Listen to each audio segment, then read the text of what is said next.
NEET പരീക്ഷ മാത്രമല്ല, മോദി സർക്കാർ നടത്തിയ എല്ലാ പരീക്ഷകളും വെറും തട്ടിപ്പായിരുന്നു. ഇതാ വിദ്യാർത്ഥികൾ തന്നെ കെടുകാര്യസ്ഥത തെളിവ് സഹിതം പുറത്തു കൊണ്ടുവന്നു കഴിഞ്ഞു. CBSE വെബ്സൈറ്റ് ഹാക്ക് ചെയ്യുകയും അത് ഒട്ടും സുരക്ഷിതമല്ലെന്നും എളുപ്പത്തിൽ തകർക്കാൻ കഴിയുന്നതാണെന്നും അധികൃതരെയും പൊതുജനങ്ങളെയും ബോധ്യപ്പെടുത്തിയ വിദ്യാർത്ഥികളാണ് ഈ നാടിന്റെ താരങ്ങൾ.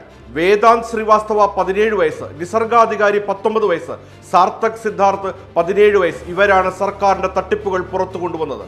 കോംറ്റ് എന്ന കമ്പനിക്ക് കരാർ നൽകുന്നതിനായി CBSE നിയമങ്ങളിൽ എങ്ങനെയൊക്കെ മാറ്റം വരുത്തിയെന്ന് സാർത്ഥക് സിദ്ധാർത്ഥ് കണ്ടെത്തി. ഇതോടെ കേന്ദ്രമന്ത്രി ധർമ്മേന്ദ്ര പ്രധാൻ താൻ ഒരു കഴിവുകെട്ടവനാണെന്ന് തെളിയിച്ചുകൊണ്ടേയിരിക്കുകയാണ്. വേദാന്ത് ശ്രീവാസ്തവ എന്ന വിദ്യാർത്ഥിയുടെ ഇടപെടൽ ശ്രദ്ധേയമാണ്. ഫിസിക്സ് പരീക്ഷയിൽ തനിക്ക് ലഭിച്ച സ്കോറിൽ സംശയം തോന്നിയ വേദാന്ത് തന്റെ ഉത്തരക്കടലാസ് പരിശോധിച്ചപ്പോൾ അത് മറ്റൊരാളുടേതാണെന്ന് തിരിച്ചറിഞ്ഞു. ഇക്കാര്യം സാമൂഹിക മാധ്യമങ്ങളിലൂടെ അദ്ദേഹം തെളിവ് സഹിതം പുറത്തു കൊണ്ടുവന്നു. വിദ്യാർത്ഥികൾ ഉയർത്തിയ ശക്തമായ പ്രതിഷേധവും തെളിവുകളും കാരണം CBSE ഒടുവിൽ വീഴ്ച സമ്മതിച്ചു.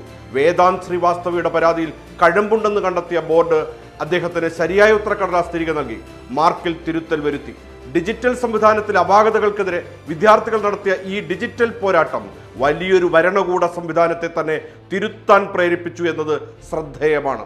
ഇനി പരീക്ഷാ നടത്തിപ്പിലെ തട്ടിപ്പുകൾ അറിയണ്ടേ? അതിലൊന്ന്, പരീക്ഷയ്ക്ക് മണിക്കൂറുകൾക്ക് മുമ്പ് വാട്സാപ്പ് വഴിയോ മറ്റ് ഡിജിറ്റൽ പ്ലാറ്റ്ഫോമുകൾ വഴിയോ ചോദ്യപേപ്പറുകൾ വിതരണം ചെയ്യപ്പെടുന്നു. ഇതിന്റെ പിന്നിൽ സംഘടിത മാഫിയ തന്നെയുണ്ട്.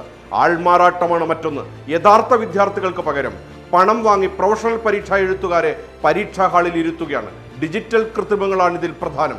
ഓൺലൈൻ പരീക്ഷകളിൽ സോഫ്റ്റ്വെയറുകളിൽ കൃത്രിമം കാണിച്ച് സ്കോറുകൾ തിരുത്തുക, OMR ഷീറ്റുകളിൽ തിരുത്തലുകൾ വരുത്തുക തുടങ്ങിയവ ഇതിൽപ്പെടുന്നു.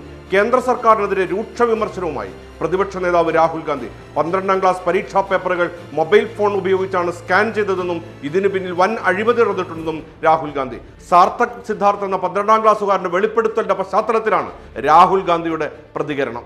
ഈ വിഷയത്തിൽ കർശനമായ നിയമനിർമ്മാണം, പരീക്ഷാ അഴിമതി വിരുദ്ധ ബിൽ പോലുള്ള നിയമങ്ങൾ ദേശീയ തലത്തിൽ നടപ്പിലാക്കേണ്ട സമയം അതിക്രമിച്ചു കഴിഞ്ഞു. ചോദ്യപേപ്പറുകളുടെയും ഉത്തരക്കടലാസുകളുടെയും സുരക്ഷ ഉറപ്പാക്കാൻ ബ്ലോക്ക് ചെയിൻ പോലുള്ള സുരക്ഷിത സംവിധാനങ്ങളിലേക്ക് കടക്കേണ്ട കാലവും അതിക്രമിച്ചു കഴിഞ്ഞു. ഇപ്പോഴും കേന്ദ്ര വിദ്യാഭ്യാസ മന്ത്രിയായി ധർമ്മേന്ദ്ര പ്രധാൻ തുടരുന്നത് ശരിയാണോ?